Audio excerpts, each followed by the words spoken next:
Hi, this is Miss Chris again from the Southside Life Station.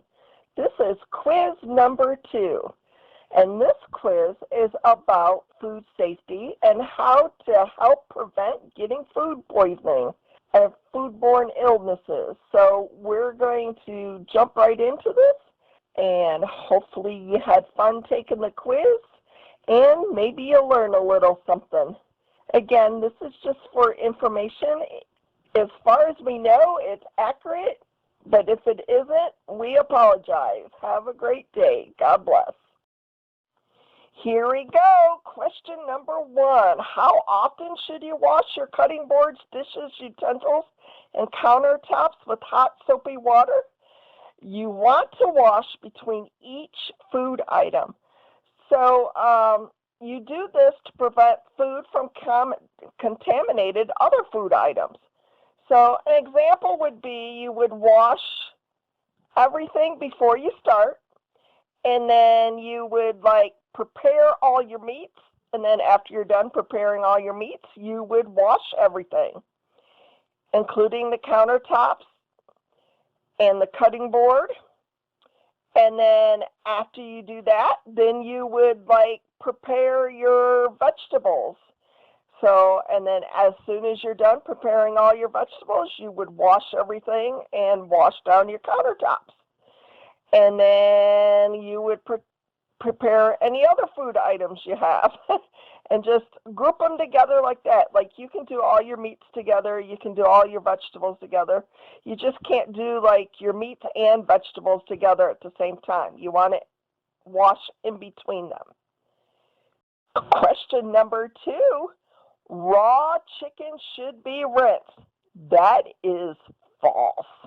Rinsing raw chicken spreads bacteria that can't be seen or washed off. If there is something on raw chicken that needs to be removed, use a paper towel to remove it. Don't ever rinse your chicken. If you rinse it, you're just spreading stuff and it doesn't help. Have a good day. We are now on question 3. A cloth towel is good, but paper towel is even better option. If you don't have any paper towels, though, you can use a cloth towel. Just make sure that you're washing the cloth towel quite often and you're washing it in the hot cycle on your washing machine. Or wash and rinse in hot soapy water in the sink, and then hang to dry. So when bringing in groceries, the best place to put them is at a side table or another piece of furniture. You do not want to place grocery bags on surfaces that you eat or prepare food. So you don't want to put it on your countertops or your kitchen table. You could use the chairs, you could use the side tables. At the very last resort, you could use the floor, but you're better off not putting it where you actually prepare or eat food. So this next question surprises a lot of people. The actual answer is true. In the U.S., the only food with an actual expiration date is baby formula. The dates put on food is when the food is most flavorful. Food past that date you can still eat. Many foods are still good months and years after the date, if stored properly. A good rule to follow if using foods past the date: if it looks, smells, or tastes wrong, don't eat it. It means it wasn't stored properly. So that brings us to question number 6. And the answer to that is false.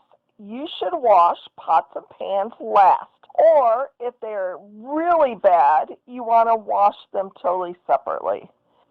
If your water has gotten too dirty from all the other dishes, then just run some clean water and use that to wash the pots and pans. The reason you want to wash them last or totally separately in new water is because this keeps food and grease from clinging to other dishes. Another tip: before washing dishes, make sure to wipe off any extra food, sauces, grease before putting in dishwater. Soak very greasy or sugary dishes in hot water as soon as they are empty to make it easier to clean later. Now, on the question of whether or not to air dry or towel dry your dishes, either is fine as long as you're using a clean towel. Any question of whether the towel is clean, it's better to err on the side of caution and just air dry it. Make sure hands are clean before putting away dishes. Question 8 is false. Chicken needs to be cooked to 165 degrees Fahrenheit using a food thermometer. Make sure the thermometer isn't touching the bone and you are in the thickest part of the meat. If your thermometer touches the bone, you will get an inaccurate temperature. It will tell you the wrong temperature. So make sure it's just in the meat, in the thickest part, and it needs to be 165. The safest way to know if a food is at the correct temperature is with a food thermometer. If you do not have a food thermometer, know that 165 degrees is too hot to touch safely. Question number 10 may surprise a lot of people also. The answer is false. You cannot see, taste, or smell the bacteria that causes food poisoning. You can smell, taste, and see if a food hasn't been stored properly, but unfortunately for the actual bacteria that causes food poisoning, it doesn't have a taste, smell, or you can't see it, unless of course you use a microscope. So the question says, food is safely cooked when it browns thoroughly or after the instructed cooking time has been reached. True or false? The answer is false. Whether or not food browns, whether or not it's cooked for the cooking time, those things are pretty much irrelevant. When people give you cooking times on packaging, they're talking about when it should be reaching temperature. The temperature is everything. So check the temperature and make sure the food is cooked correctly. So if you ever order food to be delivered, you always want to make sure that it's the correct temperature before you eat it. So hot foods need to be hot, cold foods need to be cold. The reason is you can get food poisoning from not having properly kept food. So if your food arrives and it's warm and not hot, then you need to contact the company for a redelivery. Foodborne illnesses can be caught by not properly filling your fridge. What this means is, so when you're putting food in your fridge, you need to consider where you're putting it. So you do not want to put meat on top of anything else. It needs to be towards the bottom of the fridge. And you always want to put it on a pan or a plate or something to catch in case any juices leak out of the package. That way you do not contaminate the other foods in your fridge. So always consider where you're placing food in your fridge. So what percent of people, according to the USDA research, do not properly sanitize and clean and prep food is actually 94%. So most of us don't do it right. So how many Americans get food poisoning every year? 1 in every 6. Well, what does that mean? It means if you're in a household of 6 people, statistically, one of you is going to get food poisoning in the next year. That's a lot of sick people. So is using food plans and shopping lists a good way to save money and to also cause less food waste? And the answer is yes. So when you're thinking about going to the store or planning what you're going to eat, you need to sit down, plan what you're going to eat, what day you're going to eat it on, and then buy according to that by making a list. So that way you're buying exactly what you need and not overspending on buying things that you don't need. And also you're not being wasteful on buying things that will go bad before you can use them. You also want to make sure you look and see what you have on hand before you go to the store. That way you're not buying things over and over again that you didn't need to buy to begin with. So foods that are refrigerated need to be stored at a temperature of 40 degrees or less. So you can buy an inexpensive thermometer for your fridge to make sure that it's properly storing the food that you want to eat. On that same note, frozen food should be stored at 0 degrees or below. Like I said, you can buy a thermometer to put in your freezer to make sure it's properly storing your food. Improperly stored food causes it to go bad faster, also can lead to foodborne illnesses. The ant's true. You never want food out longer than 2 hours if it's perishable.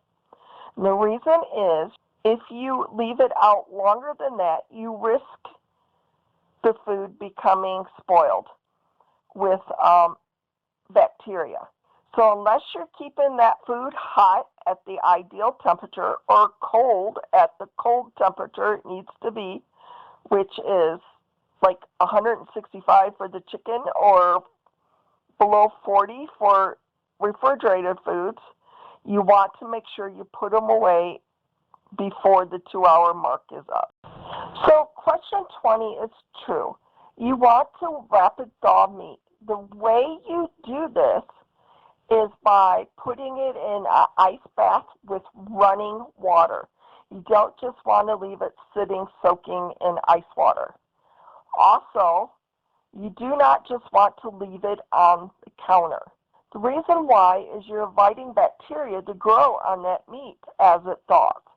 So you can store it in the fridge while it thaws, or if you need it right away, you can do it by putting it in an ice bath with water slightly running, so the water's constantly changing, not just sitting in just an ice bath. Because if it sits in just the ice bath, then the water will come contaminated, and then that will contaminate your meat.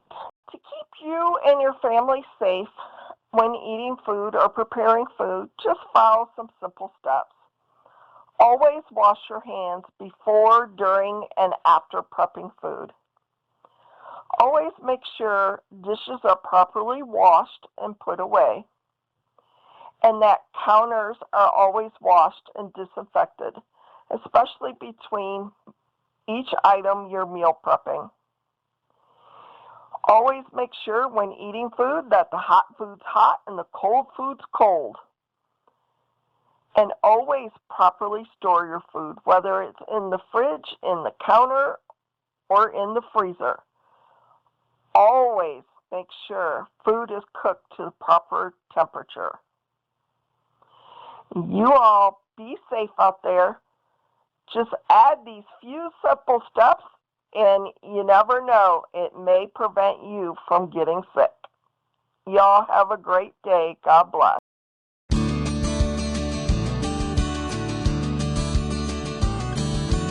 I was frightened, I was shy, life was scary and I cried. Then one day I heard that God loved me and He never leave me.